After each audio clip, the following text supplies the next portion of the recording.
মাঝরাতে আমার ছাত্রী ফোন করে বলল, স্যার আপনি খুব খারাপ। আমার আম্মু একটু আগে আত্মহত্যা করেছে। আপনি আমার আম্মুকে ব্ল্যাকমেল করতেন।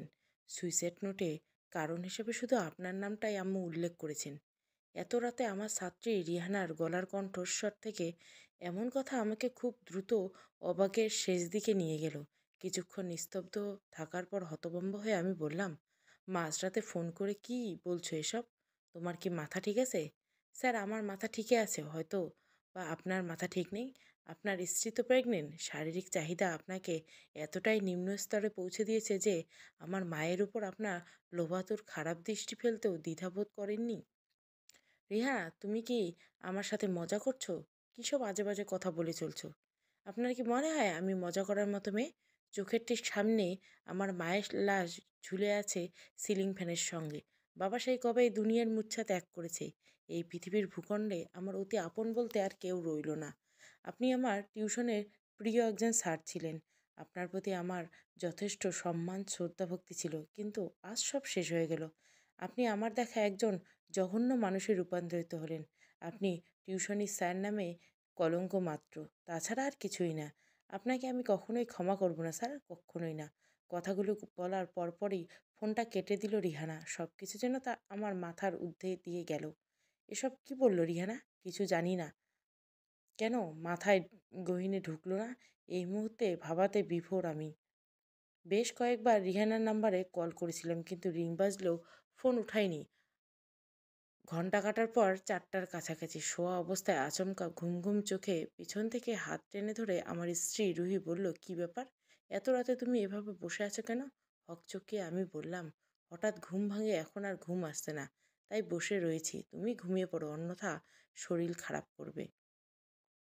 এত কিছু আর কিছু বললাম না রুহিকে। হাতটা টেনে কিছুটা জোর করে আমাকে নিজের কাছে টেনে নিল। তার ঠোঁট আমার ঠোঁটের নিকট এনে গলা জড়িয়ে ধরে এবং ভুরু কুঁচকে ঠোঁট বেঁকিয়ে একটু মুচকি হেসে রুহি বলল, নিশ্চয় কোনো খারাপ স্বপ্ন দেখেছ, তাই হয়তো ঘুম আসছিল না। কিন্তু এখন দেখবে তোমার ঘুম কেন আসবে না।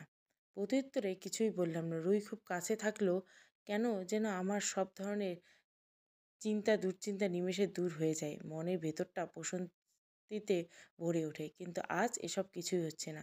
ঘুম আসছে না, আমার চক্ষু জোড়ায়। ভেতরে ভেতরে অনেক আতঙ্ক ও বিভ্রাটের মধ্যে বসবাস করছি। হঠাৎ আমাদের ফ্ল্যাটে কলিং বেলটা বেজে উঠল। রুই প্রায় ঘুমিয়ে পড়ছিল, কিন্তু কলিং বেলের শব্দের আভাটায় ওর কেটে যায়। রুই বলল, এই শুনছো, এত রাতে কে আমাদের ফ্ল্যাটে কলিং বেল বাজাতে পারে? আমারও তো একই কথা, দরজা খুলে দেখছি না। দাঁড়াও, কেন? চোর ডাকাত বা অথবা দুষ্কৃতী তো হতে পারে। বর্তমান বাড়িতে চুরি ডাকাতি বা দুষ্কৃতীদের আগমন অতটা সহজতর নয় রুহি। অতঃপর শোয়া থেকে উঠে দাঁড়ালাম আমি আর ধীর পায়ে গিয়ে দরজা খুললাম। সাথে সাথে পুলিশের আগমন ফ্ল্যাটে। অবশ্য যেটার পূর্বাভাস আমি অনেক আগের থেকেই পেয়েছিলাম। কলার চেপে ধরে একজন পুলিশ অফিসার বলল, তুই শাহরিয়া? হ্যাঁ। থানায় চল, ব্ল্যাকমেল করা জন্মের মতো শিখিয়ে দেবো। দেখুন, আমার কথাটা একটু শুনুন। আপনাদের ভুল ছাড়া আর কিছুই হচ্ছে না। আমি ওনার সাথে ওসব কিছু করিনি। আমাদের সাথে চুপচাপ থানায় যাবি নাকি মারধর করে নিয়ে যেতে হবে? জবাবে আমি কিছু বলতে যাব, ঠিক তার পূর্ব মুহূর্তে রুই এসে উত্তেজিত হয়ে বলল, পুলিশ আমাদের ফ্ল্যাটে কেন এসেছে? আর আপনি আমার স্বামীর শার্টের কলার কেন চেপে ধরেছেন? How deer you! ওকে ছাড়ুন। এখন তো শুধুমাত্র কলার ধরেছি। থানায় গেলে বুঝবে পুলিশের লাঠির আঘাত কতটা না যন্ত্রণাদায়ক হয়। এসব কি বলছেন? আবার স্বামী থানায় যাবে কেন? কোন অপরাধে ভূষিত? ওকে আপনারা থানায় নিয়ে যাবেন। জবাবে পুলিশ অফিসার আমার কলার ছেড়ে দিয়ে অনেকটা গম্ভীর হয়ে বলল, আপনার স্বামীর বাসায় গিয়ে যেই মেয়েকে টিউশনি করাতো তার মাকে ব্ল্যাকমেল করতো। ফলস্বরূপ এই তো প্রায় অনেকক্ষণ পূর্বে তিনি আত্মহত্যা করেছেন। সুইসাইড নোটে স্পষ্ট ও সাবলীল ভাষায় একমাত্র আপনার স্বামীর নামটাই তিনি উল্লেখ করেছেন। কি বলছেন এসব? আমি এটা বিশ্বাস করতে পারছি না। আর তাছাড়া এটা সাধারণ সুইসাইড নোটের উপর নির্ভর করে আমার স্বামীকে আপনারা একদম গ্রেপ্তার করতে পারেন না। আপনারা সুনিশ্চিত তো সুইসাইড নোট স্বয়ং ওনার নিজের হাতের লেখা? এটাও তো হতে পারে অন্য কেউ ওনাকে খুন করে দোষটা সম্পূর্ণ আমার স্বামীর উপর চাপিয়ে দেওয়ার চেষ্টা করছে।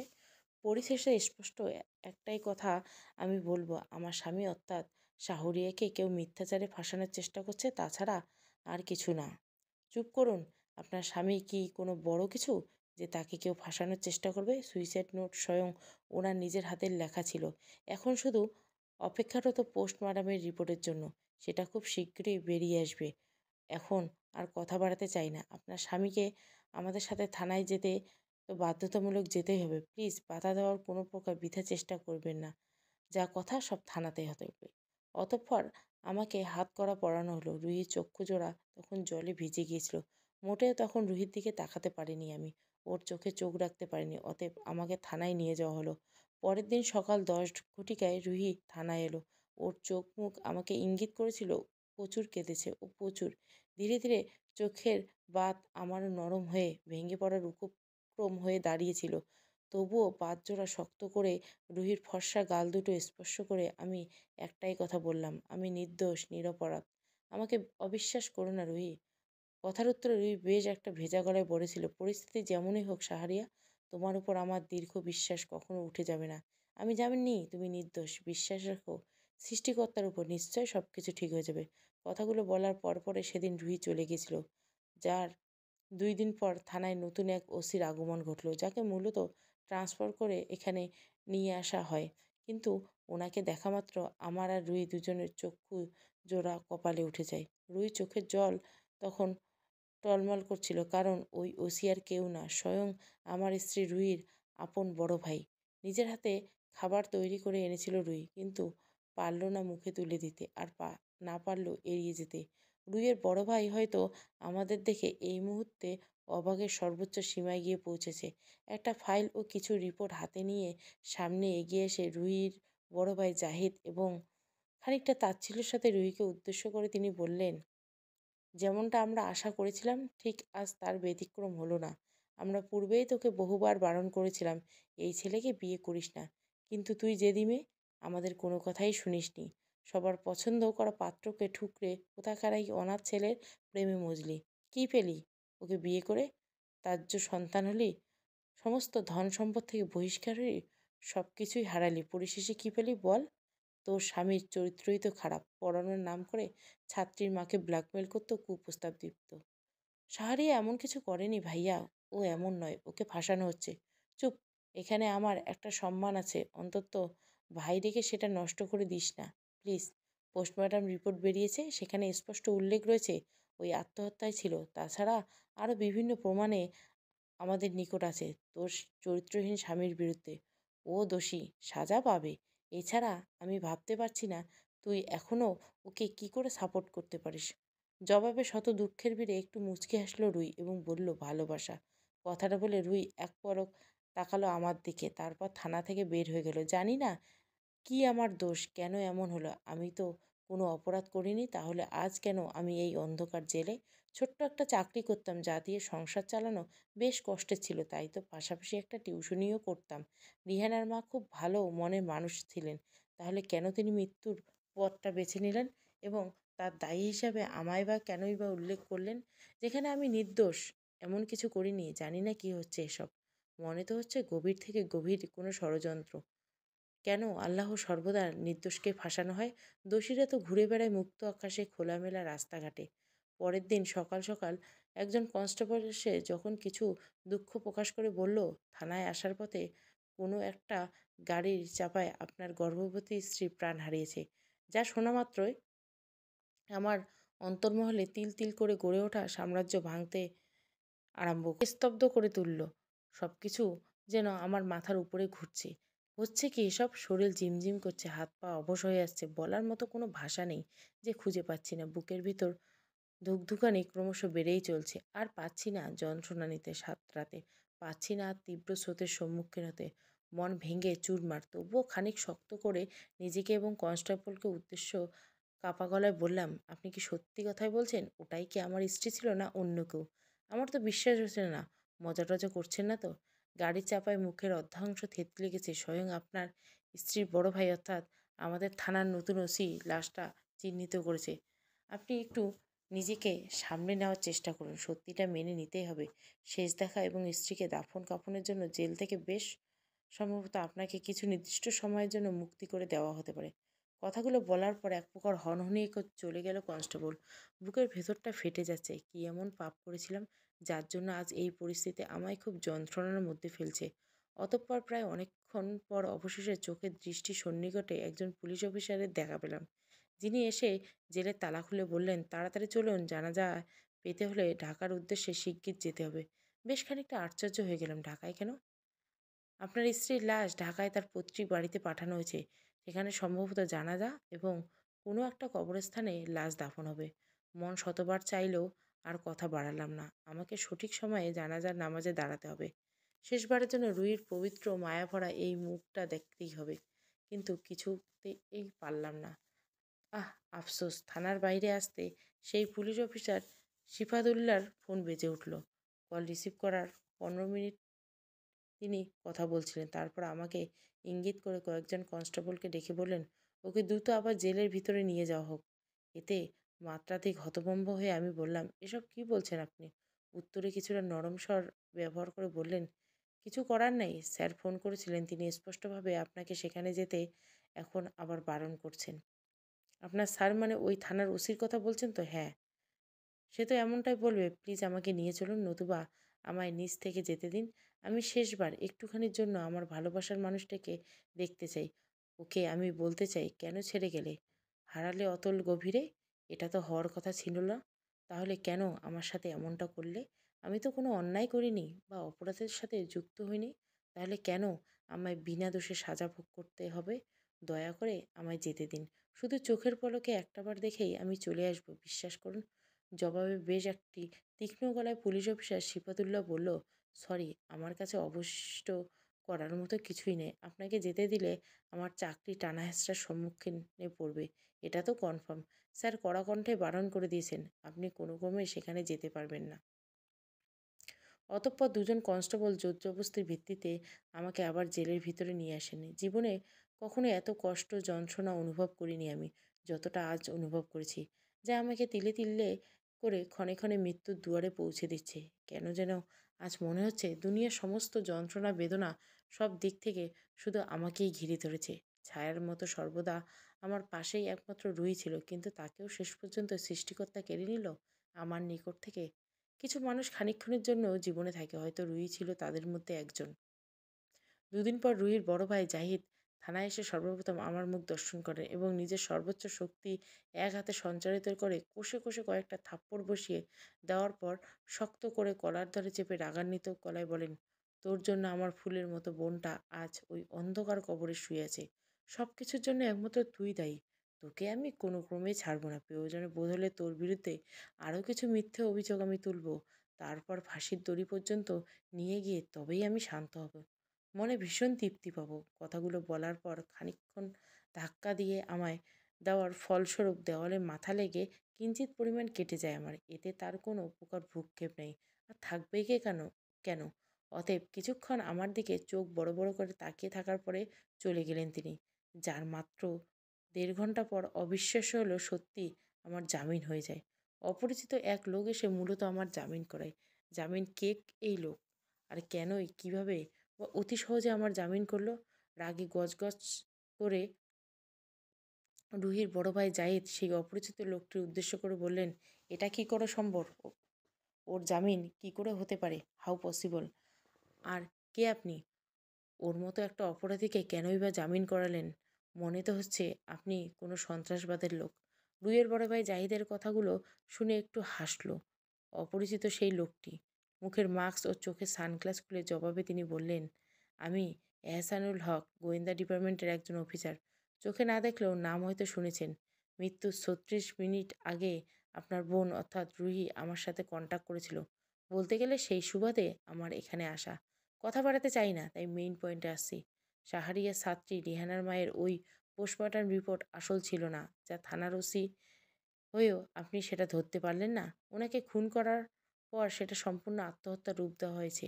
আর এটা সত্য, সুইসাইড নোটে রিহানার মায়ের নিজের হাতে লেখা ছিল। তবে আমার আশঙ্কা, সুইসাইড নোটটি কেউ রিহানার মাকে জোর করে লিখতে বাধ্য করেছে। সঠিকভাবে তদন্ত করলে কোনো কিছুই অজানা থেকে যায় না জাহিদ সাহেব। কথাগুলো বলার পরপরে তিনি আমার একটা হাত ধরে থানার বাইরে নিয়ে এসে একটা গাড়িতে উঠতে বললেন। জবাবে আমি বললাম, আমরা কোথায় যাচ্ছি? তোমার ছাত্রীর বাসায়। কি? ওর বাসায় কেন? তদন্ত। অতঃপর আমি আর কিছু জিজ্ঞাসা করলাম না, নির্দ্বিধায় গাড়িতে উঠে বসলাম। 56 মিনিট 50 সেকেন্ড পর রিহানাদের বাড়ির সামনে এসে পৌঁছালাম। কিন্তু এটা কখনো কল্পনা করিনি বাড়ির ভেতরে প্রবেশ করা মাত্র সোফার পাশে আমার ছাত্রী রিহানার রক্তাক্ত তাজা লাশ পড়ে থাকতে আমি দেখব, যার একটু পাশে কালো রঙের একটা খামও পড়েছিল, যেটাতে দেখে ইয়াসিন ভাই অনেকটা আঁতকে উঠেছিল। অতএব কাঁপা কাঁপা হাতে প্রথমে খামটা উঠালে তিনি, তারপর কপালের ঘাম মুছে কালো রঙের খামটা খুলে একটা চিঠি বের করলো। জানি না এটা কিসের চিঠি, কী বা লেখা আছে এই চিঠিতে। একটু জোর সোরে ইয়াসিনুল ভাই চিঠিটা পড়তে শুরু করলো। চিঠিতে লেখা ছিল, অপরাধ করেছিল বিধায় প্রাণ হারিয়েছে। আমি কখন, কোথায়, কিভাবে, কার সাথে জড়িয়ে পড়ি সেটা নিজেও জানি না। রুহি নামের মেয়েটা এখনো বেঁচে আছে, তবে আর কতক্ষণ বাঁচবে সেটা আপনাদের উপর নির্ভর করবে। চাঁদপুর লঞ্চ টার্মিনাল বাম পাশে এইডেস্টার নামক এক পরিত্যক্ত জাহাজে সে রয়েছে। অবস্থা বেশ খারাপ। কাছের লোকেরাই খুন করবে ওকে। আর দেরি করবেন না, ওর বাঁচার আশঙ্কা ততই কমে যাবে। শেরু ভাই। চিঠিটা আমার বলার ভাষা কেড়ে নিল। উত্তাপ দেহকে শীতলে পরিণত করলে আমি শব্দ আমাকে অবাক করে। আশ্চর্য। শেষ সীমানায় দাঁড়ালো। বাকরুদ্ধ হয়ে আমি বললাম, শেরু ভাইকে? আমার ছাত্রী রিহানাকে খুনটা কি শেরু ভাই করেছে? কোনো কেন খুন করলো? কী দোষ ছিল রিহানার? আর রুই বেঁচে আছে? এটা কি করে পসিবল? শেরু ভাই জানালো কিভাবে আমার স্ত্রী রুই এখনো বেঁচে আছে। তাছাড়া রুই কেন, কী কারণে, কে কারা খুন করতে চায়? এছাড়া গাড়ির চাপায় তাহলে কার মৃত্যু হয়েছিল? কার লাশকে জানাজা পড়ানো হয়েছিল সেদিন কাফন দেওয়ার পর? হচ্ছে কি এসব? জবাবে নরম কণ্ঠ স্বর ব্যবহার করে ইয়াসিন ভাই বললেন, শেরু ভাই হলো এমন একজন ব্যক্তি যে সবসময় নিজেকে রহস্যের অন্ধকারে ঢেকে রাখতে বেশি স্বাচ্ছন্দ্য বোধ করে। মূলত সে একজন ফাঁসির আসামি ছিল। আজ থেকে প্রায় 2 বছর আগে ওর ফাঁসি কার্যকর করা হয়েছিল, কিন্তু সেদিন তার ফাঁসি হয়নি। পূর্ব পরিকল্পিতভাবে পালিয়ে গিয়েছিল। তবে ও এখনো পর্যন্ত যাদেরকে খুন করেছে কিংবা করবে তাদের প্রত্যেককে বড় কোনো না কোনো অন্যায় অপরাধ করেছিল, অথবা সেই সবের অংশীদারের সাথে যুক্তিযুক্ত ছিল। ওর চোখের দৃষ্টিকোণে যারা একবার দোষী হিসেবে সিলেক্টেড হয় তাদের মৃত্যু হয় খুব নৃশংসতার সাথে। ওর লেখা সুশীল ভাষায় চিঠি আজ পর্যন্ত কখনো মিথ্যে প্রমাণিত হয়নি।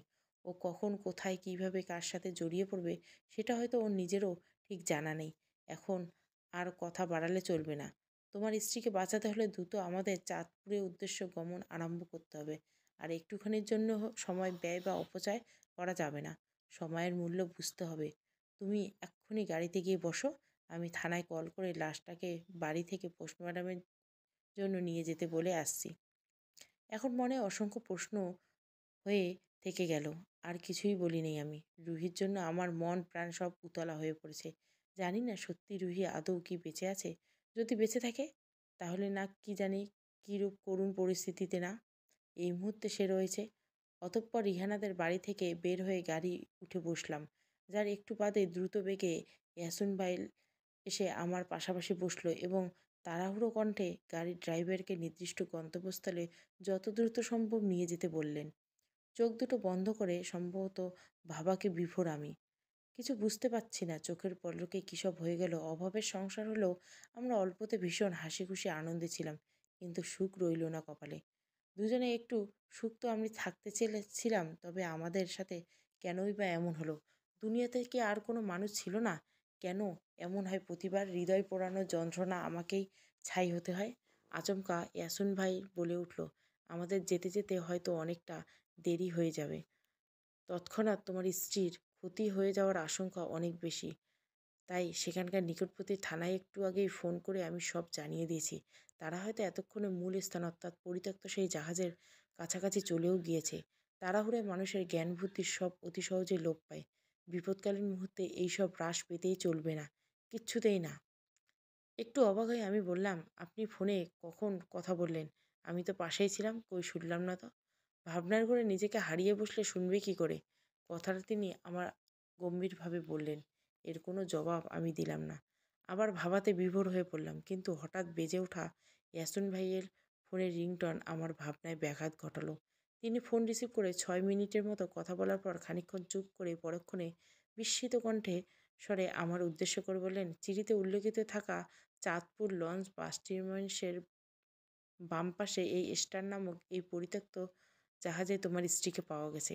এতক্ষণ যাবৎ চোখের জলগুলোকে আমি হুবহু বাধার সম্মুখীন হয়ে আটকে রেখেছিলাম, কিন্তু আর পারলাম না। অনেকটা কান্না জড়ানো কণ্ঠে বললাম, কিন্তু রুহি এখন কোথায়? ঠিক আছে? রুহিকে ইমিডিয়েট সেখানে একটা হসপিটালে ভর্তি করা হয়েছে। অবস্থা মোটেও ভালো না। ডান হাত দিয়ে গড়িয়ে পড়া জলগুলো মুছে আমি বললাম, এসব কিছুর পিছনে কে ছিল ইয়াসিন ভাই? ওখানকার পুলিশ কি আপনাকে আর কিছু জানিয়েছেন? পুলিশ আসার পূর্বাভাসে ওরা আগেই পালিয়ে গেছে। পালিয়ে বেঁচেছে কোনো মতে। তবে খুব শীঘ্রই সব রহস্যের উন্মোচন হবে। এখন নিজেকে সামলাও, আর নেগেটিভ চিন্তাধারা মাথার গহীনে একদম নিয়ে আসবে না। নেগেটিভ বের করে দাও, পজিটিভের প্রবেশ দ্বার খুলে দাও। তোমার স্ত্রীর কিচ্ছু হবে না। অতএব ইয়াসিন ভাই আর কিছু বললেন না, চুপ হয়ে গেলেন। আমি আর কিছু না বলে চুপ করে নিস্তেজ হয়ে রইলাম। নিজেকে সামলে নেওয়ার যতই চেষ্টা করছি ততবার সামলানো কঠিন হয়ে যাচ্ছে।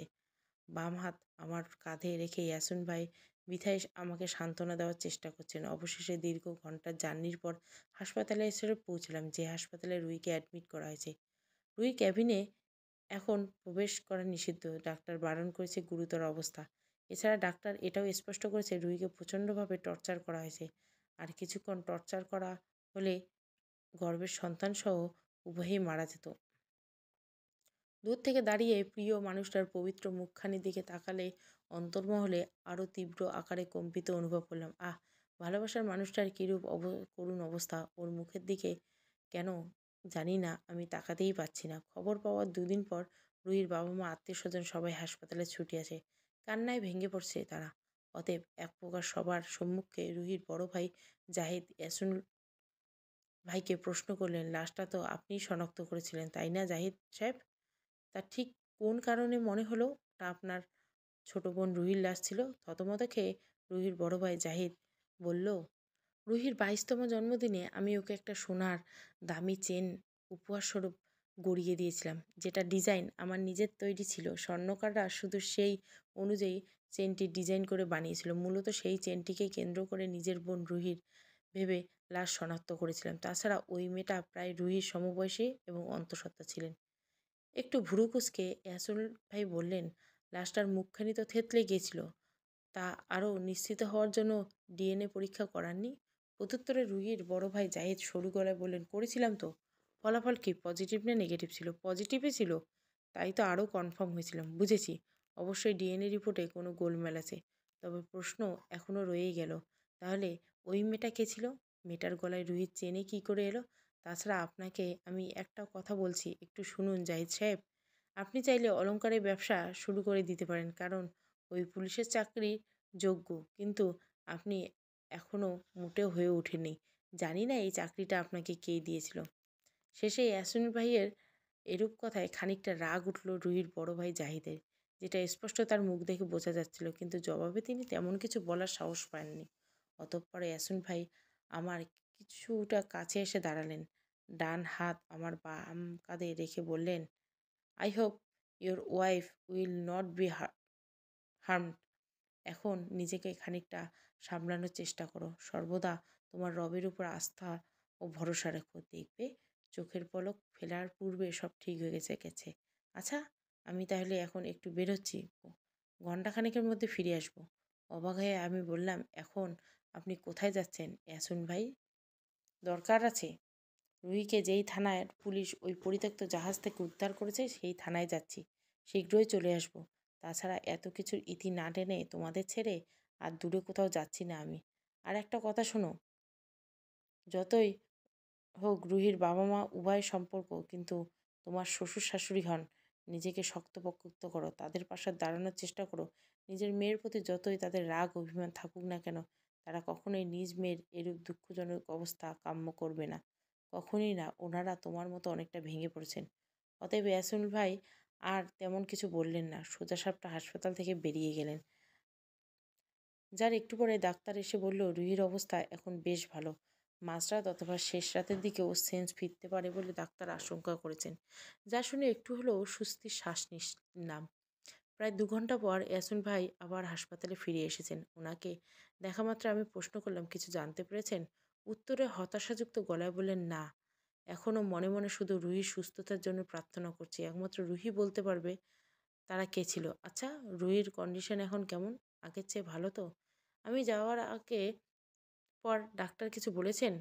হ্যাঁ, রুহির অবস্থা এখন বেশ উন্নত। মাঝরাত বা শেষ রাতের দিকে ওর জ্ঞান ফিরতে পারে, আশঙ্কা করছেন ডাক্তার। তাই যেন হয়। অতএব ইয়াসিন ভাই আর কিছু না বলে একটা জায়গায় গিয়ে চুপ করে বসলেন। আমি তেমন কোনো আর প্রশ্ন করলাম না। ওনার একটু পাশে গিয়ে বসে পড়লাম। আমাদের দুজনের চেহারাতে গম্ভীরতা বিরাজমান। রাত ৯টা বাজে। মাথা খানিকটা নিচু করে শুধু রুহির কথা ভাবছি আমি অনবরত। পাশে নিজের মায়ের সাথে ফোনে কথা বলছিলেন ইয়াসিন ভাই। আচমকা একজন নার্স এসে আমাদেরকে উদ্দেশ্য করে বললেন, আজ রাতে পেশেন্টের সাথে কেউ একজন থাকাটা অন্তত জরুরি। পেশেন্টের বাবা মা অথবা তার হাজবেন্ড থাকতে পারবেন। কথাগুলো বলার পর এক মুহূর্ত দাঁড়ালো না নার্সটি। হনহন করে চলে গেল। পিছন থেকে আলতো স্পর্শ করে ইয়াসিন ভাই বললেন, কি বলল নার্সটা? আজ রুহির কেবিনে একজন থাকতে বলছেন। আমি বরং রুহির বাবা মাকে গিয়ে বলছি তাদের মাঝে কেউ একজন থাকে। না, দাঁড়াও, কেন? আমার মনে হয় আজ রুহির সাথে তোমার থাকাটা বেশি আবশ্যক। কারণ এরূপ পরিস্থিতিতে একজন স্ত্রী সবসময় নিজের স্বামীকেই পাশে চাইবে। রাত তো কম হলো না, তুমি বরঞ্চ এখনই রুহির কেবিনে চলে যাও, আর আমি গিয়ে রুহির বাবা মাকে সবটা বলছি। কিন্তু ইয়াসিনুল ভাই, no, but get inside the cabin. কিছুটা ধমকানো সুরে কথাটা তিনি আমায় বলেছিলেন। আমিও আর কোনোরূপ কথা বাড়ালাম না। সোজাসাপটা রুহির কেবিনের ভিতরে চলে গেলাম। রুহির ক্ষতবিক্ষত মুখ ছবিটার দিকে তাকাতে কোনো মতেই পারছিলাম না। একজন গর্ভবতীকে নারীকে কেউ এতটা টর্চার, প্রহার, আঘাত করতে পারে? মানুষ যে এতটা পাষাণ হয় তা জানা ছিল না। সঠিক জানি না আমি। কোনো অশ্রু জড়াতে জড়াতে নিদ্রায় অটল হয়ে পড়েছিলাম। মাঝরাতে আমার নিদ্রা ভেঙে যায় কারো যন্ত্রণা আত্মরাতে। চোখ মেলে তাকাতেই ঘুমের ঘোর মুহূর্ত আমার কেটে যায়। অশ্রুতে নয়ন ভিজে আমি বললাম, যাক, অবশেষে রুহির জ্ঞান ফিরল। নিজের দৃষ্টি গোচরের সীমানায় আমাকে দেখামাত্রই থেমে যায় রুহির সমস্ত ছটফটানি। রুহি শুধু আমার দিকে তাকিয়ে আছে, চোখের পলকও একবারও ফেলছে না। হয়তো আজ মন প্রাণ ভরে আমায় নিজেকে তার কাছে সামলাতে পারল না। রুহির খুব নিকটে গিয়ে বসলাম। ওর একটা কোমল হাত আমার গালে আলতো করে চেপে ধরে বললাম, জানো রুই, আজ অনেক দিন হলো তুমি এমন করে আমায় আদর করনি। প্রত্যুত্তরে কিছু বলার চেষ্টা করছিল রুই, কিন্তু বলতে পারল না। কথা বলতে হয়তো কোনো প্রকার সমস্যা হচ্ছিল রুই। চোখের কোণে থেকে অশ্রু পড়ছে রুহির। হাত দিয়ে হালকা স্পর্শ করে জলগুলো মুছে দিলাম। কপালে একটা চুমু দিয়ে বললাম, খুব ভালোবাসি তোমায়। পরের দিন সকালে রুহির বাবা মা, পরিবার, আত্মীয় স্বজন সবাই সমস্ত রাগ, অভিমান, অভিযোগ ভুলে গিয়ে রুহির ঘিরে কান্নায় ভেঙে পড়ে। সেদিন রুহি চোখে অশ্রু গড়ানো ছাড়া তেমন কিছুই বলতে পারেনি। আজ ২ সপ্তাহের মতো কেটে গেছে। আগের চেয়ে রুহির অবস্থা এখন অনেকটাই উন্নত। আগের কথা বলার চেষ্টা করলেও রুহির ভীষণ কষ্ট হয়, কিন্তু এখন আর হয় না। বেশ খানিকক্ষণ গম্ভীরভাবে চুপচাপ বসে থাকার পর উঠে দাঁড়িয়ে ইয়াসিনুল ভাই রুহির উদ্দেশ্যে কিছু বলার পূর্বে রুহি বলে ফেলল, আমি ভাবতে পারিনি আমার একটা ফোনেই আপনি সত্যিই চলে আসবেন। আপনার কাছে আমি চিরকৃতজ্ঞ ইয়াসিনুল ভাই। এটা আমার কর্তব্য, দায়িত্বের মধ্যে পড়ে। এখন তুমি বলো, তোমাকে কে বা কারা চাঁদপুরের টার্মিনালের বাম পাশে অবস্থানরত ওই পরিত্যক্ত জাহাজে নিয়ে গিয়ে খুন করতে চেয়েছিল? তাদের উদ্দেশ্য কী ছিল? বিস্মিত কণ্ঠে জবাবে ধীরে ধীরে রুহি বলল, এসব কিছুর পিছনে আমার কিছু আপনজন জড়িত ছিল, যারা আর কেউ নয়, স্বয়ং আমার নিজের আপন মামা মামি এবং তাদের একমাত্র ছেলে আশিফ। মূলত আমাকে বাবা শুধু তার সমস্ত ধন সম্পদ থেকে বঞ্চিত করার পর ত্যায্য সন্তান ঘোষণা করেছিল। তবে নানার বাড়িতে আমার নামে থাকা বেশ খানিকটা ধন দৌলত, জমি জায়গা থেকে কেউ আমায় বহিষ্কার করতে পারেনি। যেগুলো মৃত্যুর পূর্বে নানা নানি আমার নামে লিখে গিয়েছিল। অনেক আগেই মামা মামি উভয়ে এসবের প্রতি প্রচুর লোভ ছিল। বড় কোনোদের স্বার্থ ছিল, তবে সেটা কি জানি না। তারা খুব করে চাইতো এসব ধন দৌলত, জমিজমা নিজের তত্ত্বাবধানে করে নিতে, কিন্তু প্রতিবারে ওনারা ব্যর্থ হতেন। তাই বোধহয় বিভিন্ন কায়দা অবলম্বন করে আসিফের সাথে আমার বিয়ে দেওয়ার জন্য উঠে পড়ে লেগেছিল। অবশ্য বিয়ের প্রস্তাব সর্বপ্রথম মামাই আগে বাবাকে দিয়েছিল, যাতে বাবা প্রথমে সহমত না হলে পরবর্তী নির্দ্বিধায় হ্যাঁ সম্মতি প্রকাশ করে। বাবাকে আমি অনেকবার বিভিন্নভাবে বুঝিয়েছিলাম এবং এটাও বলেছিলাম আমি একজনকে ভালোবাসি, কিন্তু শুনেনি। আমি সাহারিকাকে খুব ভালোবাসতাম। তাই সবার দ্বিমতে আমি সাহারিকাকে বিয়ে করার জন্য দূরে কোথাও চলে এসেছিলাম একটু সুখে থাকার আশায়। কিন্তু বেশি দিন সুখে থাকতে পারিনি। আমার স্বামীকে মিথ্যে একটা অভিযোগে ফাঁসানো হলো। প্রিয় ভালোবাসার মানুষটিকে প্রথমবারের মতো জেলে গেল। তখন বুকখানি আমার যন্ত্রণায় ফেটে যাচ্ছিল। সান্ত্বনা দেওয়ার মতো কেউ ছিল না। তবুও মনে ছিল দীর্ঘ বিশ্বাস। একই থানায় ভাইয়া ট্রান্সফার হয়ে আসলো, যা আমার কল্পনার শতগুণ দূরে ছিল। অবশ্য ভাইয়া মাধ্যমে আমাদের ব্যাপারটা আত্মীয়স্বজন প্রায় সবার নিকটে গিয়েছিল। এতদিন যাবৎ কোথায় বসবাস করছি আমরা সেটা মামা-মামী অথবা তাদের ছেলে আসিফ জানতো না। তাই চাইলেও তারা আমার কোনো ক্ষতি করতে পারেনি। যখন জানলো তখন আর খামতি মেরে বসে থাকেনি। ষড়যন্ত্রের কৌশল আটল। পূর্ব পরিকল্পিত মোতাবেক একটা মেয়ের সাহায্যে আমাকে জনবহুল স্থান থেকে ভুলভাল বুঝিয়ে নির্জনের দিকে আনা হলো। অতঃপর আমাকে জবরদস্তি করে গাড়িতে তোলা হয়। সাহায্যের জন্য আশেপাশে কোনো মানবের ছিটেফোঁটা ছিল না। যে গাড়িতে আমাকে উঠিয়ে নিয়ে যাওয়া হচ্ছিল সেই গাড়িতে নিচেই ব্যবহৃত সেই মেয়েটিকে চাপা দিয়ে মেরে ফেলা হয়। তারপর আমার গলার সোনার চেইনটা ওই মেয়েটার লাশের গলায় পরানো হয়। এদিকে পোস্টমর্টমের রিপোর্টে ভেজাল বাঁধানো হয়। যে রিপোর্টে ভুল ত্রুটি একজন দক্ষ, বুদ্ধিমান এবং মেধাবী অফিসার ছাড়া কেউ ধরার সাধ্যে ছিল না। পরিশেষে মামা-মামী যেটা আশা করেছিল সেটাই হয়। ওই মেয়েটির লাশটিকে ভাইয়া আমায় ধরে নিয়ে বড় ভুল করেছিল। মামা-মামীর সম্পত্তির মধ্যে সীমাবদ্ধ থাকলেও তাদের মনে খুন করার কোনো চিন্তাধারা প্রথমে ছিল না।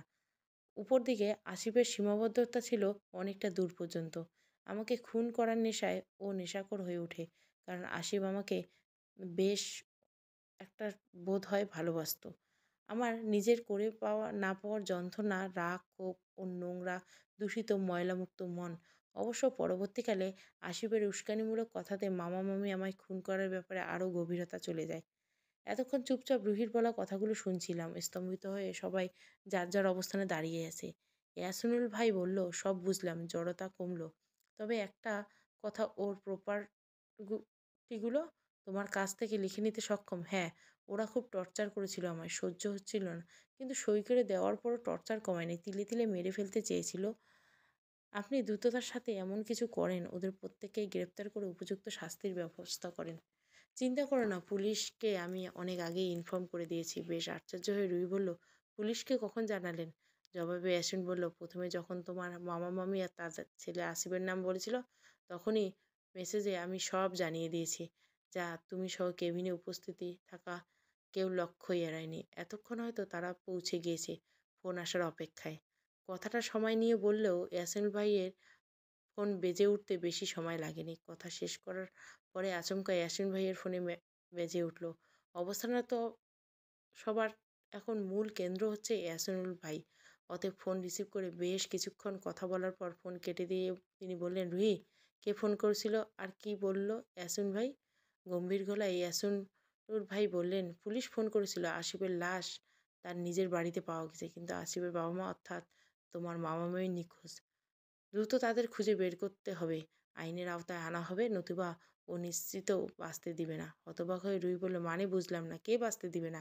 আর আসিফ কি করে মারা গেল? দুটোর উত্তর কিন্তু একটাই হলো, সেটা হলো শেরু ভাই। কথাটা বলতে একটু দেরি করলেও কেবিন থেকে চলে যেতে ইয়াসিনুল ভাই একটু দেরি করলেন না। কাউকে কোনো কিছু বলার সুযোগ দেন না তিনি। যাওয়ার আগে অনেক তাড়াহুড়ো করেই গেলেন, দ্রুত আবার ফিরে আসবেন। ইয়াসিন ভাই চলে যাওয়ার পর রুহিকে ওর মা জড়িয়ে ধরল। জলে দুনয়ন জোড়া ভিজিয়ে বললেন, আমায় ক্ষমা করে দিস মা। আমরা বেঠিক ছিলাম, তুই ঠিক ছিলি। সঠিক মানুষ বেছে নিয়েছিলি। ভুল আমরা করেছিলাম। ভুল মানুষকে তোর জীবনসঙ্গী হিসাবে বেছে।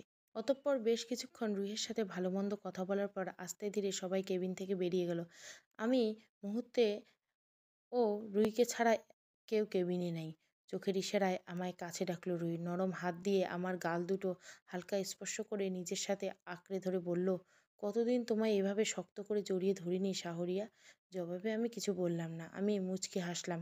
সামনে তীব্র গতি সীমায় আজ বেশ কয়েক মাস পার হলো। রুহির মামা মামিকে কয়েক মাস পূর্বে গ্রেপ্তার হয়েছে, কিন্তু এখনও আমার ছাত্রী বা তার মায়ের ব্যাপারে সঠিক কোনো ক্লিয়ার হয়নি। তদন্ত জারি আছে। বর্তমান ঢাকা হাসপাতালে রয়েছে, কারণ রুহির ডেলিভারির সময় অতি নিকটে। সবেমাত্র রুহিকে অপারেশন থিয়েটারে নিয়ে যাওয়া হচ্ছে। রুহির বড় ভাই, তার স্ত্রী বাদে সবাই হাসপাতালে উপস্থিত। তাদের না আসার কারণ আমার অজানা বটে। ইয়াসিনুল ভাই আমার পাশেই দাঁড়িয়েছিল কিছুক্ষণ। অল্প কিছুক্ষণ হলে তিনি নিজের বাড়ি থেকে অনেকটা দূর ঢাকায় এসেছেন, টায়ার্ড দেখাচ্ছে ওনাকে। হঠাৎ হুটহাট করে কোথা থেকে যেন আচমকা একটা পিচ্চি ছেলে এসে ইয়াসিন ভাইয়ের দিকে একটা খাম দিয়ে বলল, আঙ্কেল, একটা লোক আপনার হাতে ইশারায় দেখিয়ে এই খামটা দিতে বললেন। খামটার দিকে ভালো করে তাকাতে ইয়াসিন ভাই সহ আমি অনেকটা অবাক হলাম। মনের ভেতরে ভয় হতে লাগলো। এটা শেরু ভাইয়ের খাম নয় তো? দ্রুত পিচ্চি ছেলেটার হাত থেকে খামটা নিজের তত্ত্বাবধানে আনলো ইয়াসিনুল ভাই। এরপর আমার দিকে কয়েকবার তাকানোর পর খামটা খুলল এবং ভেতরে থাকা চিঠিটা প্রতি উম ভাঁজ খুলে আমায় শোনার মতো করে ইয়াসিন ভাই পড়তে শুরু করলো। চিঠিতে লেখা ছিল, ২ মিনিট পর ডাক্তারটি মারা যাবে। রুহি নামক মেয়েটার ডেলিভারি করতে গিয়ে শিগগির নতুন কোনো ডাক্তারের ব্যবস্থা করুন। বরিশালের বিষখালী নদীতে জাহিদের রক্তাক্ত বস্তাবন্দি লাশ ফেলে দেওয়া হয়েছে কিছুক্ষণ আগে। এটা মোটেও ভেবে বসবেন না আমি খুনটা করেছি। ওকে স্বয়ং ওর প্রাণপ্রিয় স্ত্রী খুন করেছে। কেন খুন করেছে সেটা আপনি বরঞ্চ নিজেই খুঁজে বের করুন। তবে খানিক পরে আমি ওর স্ত্রী রাহিলাকে খুন করব শেরু ভাই। রুহিকে নিয়ে নানা টেনশনের ভিড়ে চিঠিতে থাকা এই লেখাগুলো আমার ভয়ভীতি যেন আরও দ্বিগুণ আকারে সমৃদ্ধ করেছে। একের পর এক হচ্ছে অবাক করা চাহনিতে ইয়াসিন ভাই আমার দিকে তাকালো। তিনি আমাকে কিছু বলার আগে আচমকা অপারেশন থিয়েটার থেকে একজন নার্স বেরিয়ে আসলো। নার্সটির মুখছবি দেখে মনে হচ্ছিল তিনি বেশ আতঙ্কিত রয়েছে। মুহূর্তে নার্সটির হইচইয়ের সূত্রপাত ঘটিয়ে কাঁপা কাঁপা কণ্ঠস্বরে বলল, ভেতরে ডাক্তার সবুজ চৌধুরী স্যার লুটিয়ে পড়েছেন। ওনার শ্বাস-প্রশ্বাস বন্ধ হয়ে যাওয়ার উপক্রম। নাক কান দিয়ে প্রচুর রক্তপাত হচ্ছে। জানি না হঠাৎ করে কী হয়ে গেল স্যারের। আমি কিছু বুঝে উঠতে পারছি না। তাছাড়া পেশেন্টের অবস্থা অনেকটাই সিরিয়াস কন্ডিশন। দ্রুত ডেলিভারি করতে হবে, নতুবা যেকোনো উপায়ে যা কিছু হয়ে যেতে পারে এটা সুনিশ্চিত। নার্সটির এরূপ কথা প্রায় সবাইকে নিমেষে বিভ্রান্তির মধ্যে ফেলে দিল। নার্সটির কথা শুনে তাড়াহুড়ো করে হাসপাতাল কর্তৃপক্ষ বেশ কজন লোক ভিতরে ঢুকলো। তৎক্ষণাৎ ডাক্তার সুজিতকে তারা মৃত হিসাবে দেখতে পায়। অতঃপর খুব একটা দ্রুততার সাথে অপারেশন থিয়েটারে থেকে ওনার তাজা লাশটা বের করে অন্যত্র নিয়ে যাওয়া হয়। যার পরপরে অন্য একজন দক্ষ ও পারদর্শী ডাক্তার অপারেশন কন্টিনিউ করার জন্য থিয়েটারের ভেতরে প্রবেশ করে। ঘনঘটা সারা হসপিটাল জুড়ে দ্রুত গতিতে ছড়িয়ে পড়ে হইচই, কোলাহল, আতঙ্কের সৃষ্টি। আগের চেয়ে এখন দ্বিগুণ আকারে রুহির পরিবারের প্রত্যেকে বেশ ঘাবড়ে গেছে। চিন্তা দুশ্চিন্তা আমার মন ভেতর থেকে ক্ষয় করেই যাচ্ছে। মাথা কাজ করছে না, সব কিছু আমার ঘোলাটে ঘোলাটে লাগছে। হঠাৎ ইয়াসিনুল ভাই সবার থেকে আমাকে একটু দূরে সরিয়ে নিয়ে গিয়ে বললেন, একটা রহস্য ভেদ না হতে হতেই জানি না এটা আবার কোন রহস্যের সূত্রপাত। আমার মাথাতে কিছুই ঢুকছে না। আচমকা এমন কিছু হবে আমি ভাবতেও কল্পনা করিনি। ডাক্তার সুজিত চৌধুরীর মৃত্যুর পিছনে যে শেরু ভাই আছে তা আমি কনফার্ম। জানি না ডাক্তার সবুজ চৌধুরী কী দোষ বা অপরাধ করেছিল যার ফলস্বরূপ এভাবে প্রাণ হারাতে হলো। যে করে হোক আমাকে সব জানতে হবে। এছাড়া এক্ষুনি হাসপাতাল থেকে আমায় বের হতে হবে। জাহিদের স্ত্রীর প্রাণ সংশয় রয়েছে। দেরি হওয়ার আগেই আমাকে রুহিদের বাড়িতে পৌঁছাতে হবে। যে কোনো মূল্যে যেমনই হোক জাহিদের স্ত্রীকে শেরু ভাইয়ের রোষানল থেকে সর্বপ্রথম বাঁচানোর নিতান্ত প্রয়োজন। নতুবা এইসব রহস্য উন্মোচন করা অনেকটা কঠিন হয়ে উঠবে। আমার সম্পূর্ণ বিশ্বাস তোমার ভালোবাসার মানুষটিকে কোনো ক্ষতি হবে না এবং তোমার সন্তান আশা করি সহি সালামতে ভূপৃষ্ঠের আলো দেখতে পাবে। আর হ্যাঁ, জাহিদের স্ত্রীর ফোন নম্বর এখন অতি প্রয়োজন। তোমার কাছে তো থাকার কথা। হ্যাঁ আছে, এই নিন নাম্বার। সুইচ অফ বলছে, আচ্ছা শোনো, তোমার শ্বশুর শাশুড়ি কাউকে এ বিষয়ে কোনো কথা জানাবে না। এই মুহূর্তে ওনারা রুহিকে নিয়ে অনেকটা দুশ্চিন্তার মধ্যে আছে। তার মাঝে এত কিছু আমার মনে হয় না সহ্য করতে পারবে। তুমি এদিকটা সামলে নিও, আমি ওদিকটা দেখছি। জবাবে কিছু বললাম না আমি। ইয়াসিন ভাই আর কিছু বললেন না। তাড়াহুড়ো করে হাসপাতাল থেকে বেরিয়ে গেলেন। যার ঘণ্টাখানেক পর ঘড়িতে তখন রাত ৯টা ৮ বাজছিল। অপারেশন থিয়েটার থেকে ডাক্তার বেরিয়ে এলো। সঙ্গে সঙ্গে আমার শ্বশুর-শাশুড়ি। আমি বেশ উত্তেজিত হয়ে ডাক্তারকে জিজ্ঞাসা করলাম, রুহি ঠিক আছে তো? ওর কোনো ক্ষতি হয়নি তো? ডাক্তার জবাবটি একটু মুচকি হেসে বলল, yes, both the patient and her child are healthy. হ্যাঁ, রোগী এবং তার সন্তান দুজনেই সুস্থ আছেন। উনি একটি পুত্র সন্তানের জননী হয়েছেন। আপনারা একটু ধৈর্য ধরে অপেক্ষা করুন। খানিকটা সময় পর একটা কেবিন হলে নিয়ে যাওয়া হলেই দেখতে পাবেন। আর হ্যাঁ, পেশেন্টের জ্ঞান ফিরতে একটু দেরি হবে। ডাক্তারের কথাগুলো শোনা মাত্রই কিন্তু দুশ্চিন্তায় মনের ভিতর ক্ষয় হয়ে যাওয়ার স্থানে বসন্তের বাতাস বইতে লাগলো। অতঃপর ডাক্তারটি চলে গেল। পরিশেষে রুহি ও আমার নবজাতক সন্তানকে একটা কেবিনে নিয়ে আসা হলো। সর্বপ্রথম আমি আমার সন্তানকে কোলে তুলে নিয়েছিলাম। কি সুন্দর ফুটফুটে চেহারা, দেখতে একদম রুহির মতো। কোনো উম বেশ কম দেখছি না। তবে রুহি এখনো জ্ঞান ফিরেনি। আমার নবজাতক সন্তানকে কোলে নিলে রুহির মা অর্থাৎ আমার শাশুড়ি আম্মা আনন্দে যেন দিশেহারা হয়ে উঠছেন। কিন্তু রুহির বাবা বেশ অনেকটাই চিন্তিত। তিনি খানিকটা সময় পরপর ওনার বড় ছেলে জাহিদ ও পুত্রবধূ রাহিলাকে কল করেই যাচ্ছেন। হয়তো সংবাদটা দেওয়ার জন্য, কিন্তু তাদের উভয়ের ফোন বন্ধ। যা অবশ্য স্বাভাবিক। শাশুড়ি মায়ের কোল থেকে আমার নবজাতক সন্তানকে নিজের কোলে নিতেই চিন্তার সব হাবভাব কেটে গেল রুহির বাবার। মুখে এক ঝলক হাসি ফুটে উঠল। জানি না এই হাসির আনন্দ আর কতক্ষণে ওনাদের মুখে থাকবে। একটু আগেই ইয়াসিনের ভাই ফোন করে আমায় জানালো জাহিদের স্ত্রীকে তিনি বাঁচাতে পারেনি। পৌঁছানোর ৮৬ সেকেন্ড পূর্বে ওনার মৃত্যু হয়েছে, যেভাবে ডক্টর সবুজ চৌধুরীর মৃত্যু হয়েছিল। তাছাড়া এটাও ইয়াসিন ভাই বলেছিলেন বরিশালের বারগুলা জেলার ছোট্ট একটা লঞ্চ ঘাটের কিনারায় কোনো একজন পুরুষের বস্তাবন্দি নৃশংস লাশ পাওয়া গেছে, যে লাশটা আর কারো নয়, স্বয়ং রুহির বড় ভাই জাহিদের। যদি এসব রুহির পরিবার এখন সবটাই আমায় জানিয়ে দিতে বলেছিল ইয়াসিন ভাই, কিন্তু আমি বেশ সংকোচ বোধ করছিলাম। কিছুতেই কিছু বলতে পারছি না। ওনাদের সামনে গেলেই আমি বোবা রূপান্তরিত হচ্ছি। এমন একটা খুশির মুহূর্তে তাদের কি করে এইসব জানাবো আমি। ৩০ মিনিট পর হঠাৎ কেবিনের বাইরের দিকটায় ইয়াসিন ভাইয়ের কণ্ঠস্বর শুনতে পেলাম। হয়তো তিনি এসে পড়েছেন।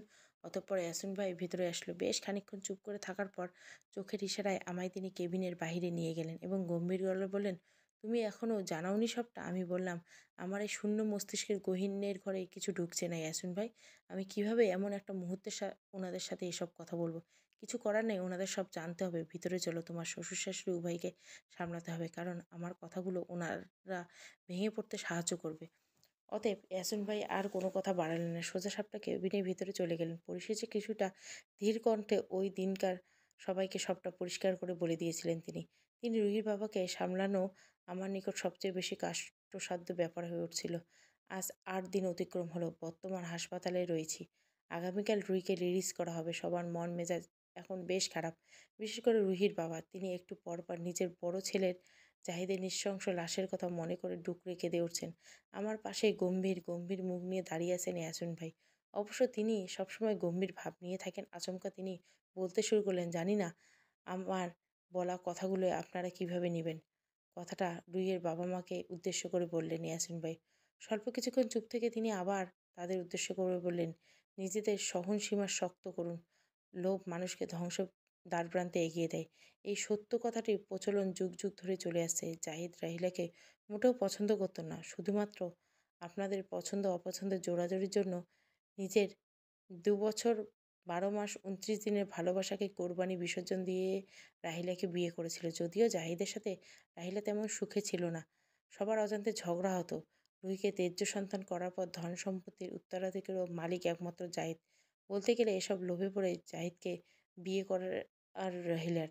পরবর্তীতে রুহির প্রতি আপনাদের সমস্ত রাগ অভিমান মিটে গেলে যখন আপনারা রুহি আর অনাগত সন্তানের কথা ভেবে সম্পত্তি ৩ ভাগের ২ ভাগ রুহি ও তার সন্তানের নামে করার আলাপ করেছিলেন জাহিদের সাথে, তখন রাহিলা আড়াল থেকে আপনাদের সব কথা শুনেছিল। যতই হোক নিজের ছোট বোন রুহিকে জাহিদ খুব ভালোবাসত, আদর স্নেহ করত। এতে জাহিদের কোনো আপত্তি ছিল না, বরঞ্চ সব কিছু লিখে দেওয়ার জন্য সে প্রস্তুত ছিল। ঠিক বলছি তো। কিন্তু এসব রাহিলা একদম পছন্দ হয়নি, কারণ সে চেয়েছিল জাহিদের মাধ্যমে সমস্ত ধন সম্পত্তির উপর নিজের বিস্তার ফেলতে। সব কিছু হাতিয়ে নেওয়ার চিন্তাধারা মনে পোষণ করছিল অনেক দিন যাবৎ থেকে। তবে সব কিছু যেন রাহিলার হাত থেকে বেরিয়ে যাচ্ছিল। পরিশেষে জাহিদকে খুন করার জন্য বড়সড় প্ল্যান সাজালো। সাবেক প্রেমিক ডাক্তার সবুজ চৌধুরীর সহায়তায় রুহি আর তার অনাগত সন্তানকে অপারেশন থিয়েটারে মারার পরিকল্পনা করলো। একসঙ্গে দুটো পথের কাঁটাকে অনির্দিষ্টকালের জন্য সরিয়ে নিশ্চিত হতে চেয়েছিল রাহিলা। জাহিদকে নিজের বাড়িতেই ধন সম্পত্তির সব রকমের কাগজপত্রে সাইন করানোর পর ঠান্ডা মাথায় খুন করা হয়। তারপর খুব সাবধানতা অবলম্বন করে বস্তাবন্দি লাশ ফেলে দেওয়া হয় বিষখালী নদীতে। যদিও সেদিন দুপুরে ভাত খাওয়ার পর শেরু ভাই জাহিদকে একটা এসএমএস পাঠিয়ে সতর্ক করেছিল, বলেছিল পিছনের দরজা দিয়ে পালিয়ে যেতে। একটু পর রাহিলা তাকে খুন করবে। কিন্তু এসএমএসটা অতটা সিরিয়াসলি ভাবে নেয়নি জাহিদ, যতটা না যার ঠিক ১৩ মিনিট পর সিরিয়াস পরিস্থিতির সৃষ্টি হয়েছিল। জাহিদের উপর শুরু হয়েছিল নির্মম অমানবিক অত্যাচার। এর পিছনে আরও একজনের বিশেষ ভূমিকা এবং বেশ খানিকটা প্ররোচনা রয়েছে। সে হলো রুহির মায়ের ঘনিষ্ঠ বান্ধবী শায়লা, অর্থাৎ রাহিলার মা। যে কথা তিনি নিজের মুখেই স্বীকার করেছেন। ধাপে ধাপে বিভিন্ন পরিকল্পনা প্ল্যানিং করে রেখেছিল তারা, কিন্তু শেষমেশ সব কিছু বৃথা গেল তাদের। তাছাড়া রাহিলের করা সমস্ত প্ল্যানিং ভুলবশত যদিও বা সাকসেস হয়ে যেত, আমার মনে হয় না যে বেশি দিন এসব ভোগ বিলাস করতে পারতো, কারণ তার শরীরে মারণব্যাধি ক্যান্সার ছিল, যা আমি রাহিলার পোস্টমর্টম রিপোর্ট থেকে জেনেছি। লোভ লালসা বড়ই মারাত্মক একটা জিনিস, একবার নিজের ভিতরে জন্ম নিলে তা শেষ করা বেশ কঠিন হয়ে ওঠে। খুব অল্প সংখ্যক মানুষ তা সংযত রাখতে সক্ষম। বেশি সংখ্যক মানুষ নিজেদের লোভ লালসাকে সংযত রাখতে পারে না, ভুল পথে পরিচালিত হয়। এতক্ষণ যাবৎ ইয়াসিনের ভাইয়ের কথা সবাই অনেকটা মনোযোগ সহকারে শুনেছিলাম। রুহির বাবা মা কোনো কথাই বলছে না, নিস্তব্ধ হয়ে নীরবে চোখের জল ফেলছে। রুহির চোখ থেকে টপ টপ করে গাল বেয়ে জল পড়ছিল। পরিশেষে এমন নীরবতা খানিকটা সময় চলল এমন। অতএব রুহি থমথমে নীরব পরিবেশটা ভেঙে দিল, বলে উঠল, ধন সম্পদ, ধন সম্পদ, সব কিছুর শেষে বারবার এই ধন সম্পদ কথাটা উঠে আসছে কেন? মা বাবা, আমি কি কখনো তোমাদের একবারও ধন সম্পদ নিয়ে কোনো কথা বলছি? তাহলে কেন ভাইয়ের সাথে আলাপ আলোচনা করতে গেলে? আমি তো এসব কিছু চাইনি মা, শুধু একটাই জিনিস চেয়েছি, এসেছি বাবা, একটু সুখে থাকতে। হ্যাঁ, একটু সুখে থাকতে চেয়েছিলাম, এর চেয়ে বেশি কিছু নয়। কিন্তু বিপদ যেন আমার পিছু লেগেই রয়েছে, কিছুতেই ছাড়ছে না। জবাবে কিছু বলতে পারেন না রুহির বাবা মা। সেই পূর্বের ন্যায় নীরবে কাঁদছে। অতএব কেবিন থেকে বেরিয়ে যেতে হলো। আমি ইয়াসিন ভাইকে জিজ্ঞাসা করলাম, আমার ছাত্রী রিহানা এবং ওর মায়ের ব্যাপারে তো কিছুই হলো না ইয়াসিন ভাই? জবাবে তিনি বললেন, ধৈর্য ধরো, শীঘ্রই এটা রহস্য সব বেরিয়ে আসবে, উপযুক্ত দোষীরা শাস্তি পাবে। কথাগুলো বলেই তিনি কেবিন থেকে বেরিয়ে যান। পরের দিন রুহিকে হাসপাতাল থেকে রিলিজ করে দেওয়া হয়। অতঃপর তীব্র গতিতে আজ 4 মাসের মতো দিন কেটে গেল। স্ত্রী সন্তান নিয়ে বর্তমান আমি শ্বশুরবাড়িতে অবস্থান করছি। তবে এখনও আমার ছাত্রী রিহানা ও তার মায়ের ব্যাপারটা ঠিক ক্লিয়ার করতে পারেনি ইয়াসমিন ভাই। 15 দিন পূর্বে নওগাঁ জেলার এক বিখ্যাত জায়গায় দ্বিতীয়বারের মতো শেরু ভাইয়ের ধরার আপ্রাণ চেষ্টা করছিল ইয়াসিন ভাই, কিন্তু তিনি শেরু ভাই নামক ব্যক্তিটি তুখোড় বুদ্ধি বিচক্ষণতার সম্মুখীন বেশিক্ষণ টিকতে পারেনি, বিধায় অসফল হয়েছিল। গভীর রাত গল্প গুজবে এক পর্যায়ে রুহি আমার গলা জড়িয়ে এবং নাকের ডগায় হালকা কামড় দিয়ে বলল, তা কি সিদ্ধান্ত নিলে? কিসের সিদ্ধান্ত? কেন? গতকাল বাবার বলা কথাগুলো কি তুমি ভুলে গেছো? ও না, ভুলিনি, এখন ভাবছি। ঘর জামাই থাকতে কি তোমার কোনো অসুবিধা রয়েছে? না। তাহলে কেন এত ভাবছো? যদি তুমি যাই ভাবো না কেন, আমি যা বলবো তাই হবে। আমি চাই সব কিছু সলভ হওয়ার পর আমরা এখানেই থাকি, সেটা বেটার হবে। ভাইয়া মারা যাওয়ার পর বাবা মা কিন্তু সম্পূর্ণ একা হয়ে গেছে। তার মধ্যে আমরা যদি এখান থেকে চলে যাই তাহলে তাদের দেখাশোনা করার মতো আর কেউ থাকবে না। তাছাড়া মা বাবা উভয়কে তো এটা চায় আমরা এখানেই থাকি তাদের সাথে। তাছাড়া আমিও চাই না বাবা মার থেকে দূরে কোথাও যেতে। প্রত্যুত্তরে কিছু বললাম না, একটু মুচকি হাসি দিলাম, যা দেখে রুহি ঠিক বুঝে নিতে পারবে আমার মনের সমস্ত কথা। গলা ছেড়ে দিয়ে এবার আমার বুকে মাথা রাখলো রুহি। চোখ দুটো বন্ধ করে বলল, তোমাকে আমি অনেক ভালোবাসি শাহরিয়া। আমার চেয়ে বেশি তোমাকে আর কেউ বুঝবে না, ভালোবাসবে না। অতঃপর আর কিছু বলল না রুহি। হয়তো ঘুমের সাগরে তলিয়ে যাচ্ছে। ডান হাতে রুহির মাথার পিছনে নিয়ে রাখলাম, হালকাভাবে মাথায় হাত বুলিয়ে দিলাম। পাশে আমার 4 মাসের ছেলে ঘুমিয়ে আছে। হালকা আলোতে দুজনকে অনেক সুন্দর লাগছিল। পরের দিন সকালে রুহির চিৎকার চেঁচামেচি আমার ঘুম ভেঙে গেল। অনেকদিন যাবৎ রুহির এরূপ চিৎকার চেঁচামেচি শুনিনি আমি। ভীষণ মিস করছিলাম এই চেঁচামেচিওয়ালি রুহিকে। ঘুম ঘুম চোখে রুহির একটা হাত টেনে ধরে বললাম, কি হয়েছে আমার চেঁচামেচিওয়ালি? ঘুমাতে দাও, এভাবে ডাকছো কেন? এমনি এমনি ডাকছি না, এভাবে ঘুমিয়ে ঘুমিয়ে সকাল থেকে দুপুর পার করলে হবে? ছেলেকে নিয়ে আজ ডাক্তারের কাছে যেতে হবে নাকি? জলদি ফ্রেশ হয়ে রেডি হও, তারপর ড্রয়িং রুমে এসে আমি অপেক্ষা করছি। কথাগুলো বলে রুহি চলে গেল। আমি আর কোনো রূপ দেরি করলাম না। দ্রুত ফ্রেশ হয়ে রেডি হয়ে ড্রয়িং রুমে চলে আসলাম। অতঃপর ডাক্তারের উদ্দেশ্যে রওনা হলাম। সেখান থেকে ফিরতে প্রায় দুপুর হয়ে গেছিল। বিকেলে আমার ছেলে ইপ্তিকে কোলে নিয়ে ছাদের এক কোণে দাঁড়িয়েছিলাম, যার একটু দূরে দোলনায় বসেছিল রুহি। এক পানে আমার দিকে তাকিয়ে রয়েছে, চোখের পাতায় কোনো নড়াচড়া নেই। দমকা হওয়ায় চুলগুলো এলোমেলোভাবে উঠছিল। দারুণ লাগছিল রুহিকে তখন। এভাবে কয়েকদিন অতিবাহিত হতো। হঠাৎ একদিন ইয়াসিনুল ভাই ফোন করে বললেন তাদের বাড়িতে কয়েকদিনের জন্য বেড়াতে আসবেন। অনেকটা জোরাজুরি করছিলেন, না করতে পারিনি। অতএব রুহিকে নিয়ে আজ ইয়াসিনুল ভাই বাড়িতে গেলাম। আগামীকাল দুপুরের পরে আবার চলে যাব। খুব সুন্দরভাবে অতিথি আপ্যায়ন করে আমাদেরকে ভিতরে নিয়ে যাওয়া হলো। অনেক বড়সড়ই বাড়ি ওনাদের। ইয়াসিনুল ভাই এবং তার মা দুজনেই থাকেন। আমরা আসার একটু বাদেই ঢাকা থেকে আবার ইয়াসিন ভাইয়ের চাচাতো ভাই ও তার স্ত্রী আসে। জানতে পারলাম তারা নাকি কিছুদিন পর পরে আসেন। কয়েকদিন থেকে আবার চলে যান। তাদের সাথে পরিচয় হলো, অনেক কথা হলো, দারুণ মুহূর্ত কাটালো। পরিশেষে আমাদের থাকার জন্য যে রুমটার ব্যবস্থা করে হলো সেই রুমে চলে আসলাম। ক্লান্ত শরীরে বিছানায় গা এলিয়ে দিয়েছিলাম। যার একটু পরে আমার শ্বশুর শাশুড়ি আবার ভিডিও কল করেছিল। সঙ্গে সঙ্গে রুহি কল রিসিভ করে ইপ্তির সামনে নিয়ে গিয়ে ধরলো। বলা বাহুল্য, রুহির বাবা মা তাদের নাতিকে না দেখে ছাড়া যেন একদণ্ড থাকতে পারে না। নাতির প্রতি তাদের ভালোবাসা সত্যি অসীম সীমাহীন। রাতে ডিনারের পরে ইয়াসিনুল ভাইয়ের মায়ের সাথে নানা গল্পগুজবে মজেছিল রুহি। সাথে যোগ হলো ইয়াসিনুল ভাইয়ের চাচাতো ভাইয়ের স্ত্রী। তখন আমি আর ইয়াসিনুল ভাই ছাদে এক সাইডে দাঁড়িয়েছিলাম। হঠাৎ ইয়াসিনুল ভাই বলল, তোমার ছাত্রীকে শেরু ভাই কেন খুন করছো জানো? কেন খুন করেছিল? নিশ্চয়ই কিছু জানতে পেরেছে। কিছু না, সবটা জানতে পেরেছি। তুমি যাকে রিহানার মা হিসাবে চেনো, তিনি আসলে রিহানার মা না। তিনি রিহানার মা নন কি? হ্যাঁ, আনোয়ারা বেগম রিহানার মা না। তিনি নিঃসন্তান। তার কোনো সন্তান সন্ততি নাই। রিহানা ওনার সৎ মেয়ে। রিহানার মা মারা যাওয়ার পর আনোয়ারা বেগমকে বিয়ে করেন রিহানার বাবা বজলুল হোসেন। তবে তিনি কখনো রিহানার উপর জুলুম অত্যাচার করেননি অন্যান্য সৎ মায়ের মতো। নিজের চরিত্র ফুটিয়ে তুলেননি। বরঞ্চ তিনি আশাতে আগের চেয়ে ভালো থাকতে শুরু করেছেন রিহানা। স্ট্রোকে রিহানার বাবা মারা যাওয়ার পর রিহানাকে অনেক আদর, স্নেহ, ভালোবাসা দিয়ে তিনি বড় করেছেন। কিন্তু সবই পর আপন হয় না। কিছুদিন পরই থেকে যায়। রিহানা একটা ছেলেকে ভালোবাসত, যেটা আনোয়ারা বেগমের অপছন্দ ছিল। এই নিয়ে তাদের মধ্যে অনেক ঝগড়াঝাটি কান্নাকাটি সহ ঝগড়াঝাটি হতো। আনোয়ারা বেগম সবসময় রিহানার ভালো চেয়েছিলেন। তিনি চাননি রিহানা এমন একটা ছেলের সাথে সম্পর্ক রাখুক যার চরিত্র খারাপ। মূলত দুদিন আগে বাজার থেকে ফেরার পথে মেয়ের বয়সী একটা ছেলেকে ওনাকে খুব বিশ্রীভাবে কটূক্তি বলেছিল। আর তিনি কল্পনা করেনি রিহানার সাথে ছেলেটির সাথে সম্পর্ক আছে। যদিও বা রিহানার ওঠা বসা ছিল সব বাজে বাজে ছেলে মেয়েদের সাথে। এমনকি রিহানা একটা বড় প্রতারণা চক্রের সাথেও যুক্ত ছিল, যে চক্র দিনের পর দিন মানুষের সাথে প্রতারণা করে আসছে। সেদিন আনোয়ারা বেগম এসব জানতে পেরেছিল।